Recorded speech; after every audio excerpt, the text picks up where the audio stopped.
Assalamualaikum warahmatullahi wabarakatuh. Saya Tia Salisporti dengan NIM 21129 dari sesi BB08.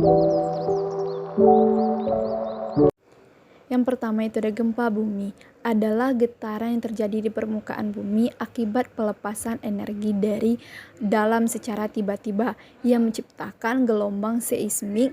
Proses gempa bumi atau penyebab gempa bumi ini terjadi karena adanya banyak.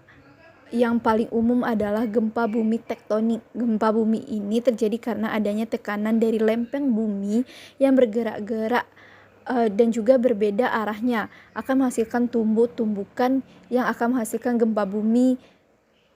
Pada umumnya diawali dengan gempa utama atau main COC yang menyebabkan gelombang gempa mengalami penguatan atau amplifikasi, sedangkan tanah yang keras akan menyebabkan gelombang yang mengalami pelemahan atau deamplifikasi.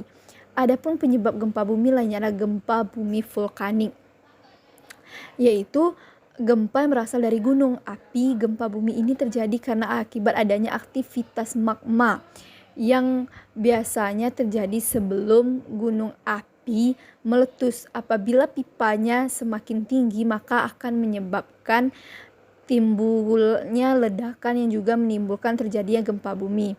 Gempa bumi tersebut hanya terasa di sekitaran gunung api tersebut. Apabila gempa bumi diakibatkan oleh tumbukan meteor atau asteroid yang jatuh ke bumi, jarang selanjutnya gempa bumi. Runtuhnya gempa bumi ini biasanya terjadi di daerah kapur atau daerah pertambahan gempa bumi. Jarang terjadi dan bersifat lokal. Yang terakhir, gempa bumi buatan. Gempa bumi buatan adalah gempa bumi yang disebabkan oleh aktivitas manusia seperti ledakan dinamik nuklir. Selanjutnya yaitu adalah yang kedua, yaitu ada tsunami. Tsunami adalah gelombang besar yang terbentuk akibat gempa bumi, letusan gunung Merapi, dan peristiwa lainnya yang berada di laut. Sebenarnya istilah tsunami sendiri berasal dari bahasa Jepang, yaitu su artinya pelabuhan dan nami artinya gelombang. Atau dengan kata lain, tsunami dapat diartikan sebagai gelombang pasang. Pandangan ini mengenai gelombang pasang mulai populer di kalangan peneliti, sehingga gelombang pasang yang sangat tinggi kerap disebut tsunami karena adanya perbedaan dari berbagai faktor.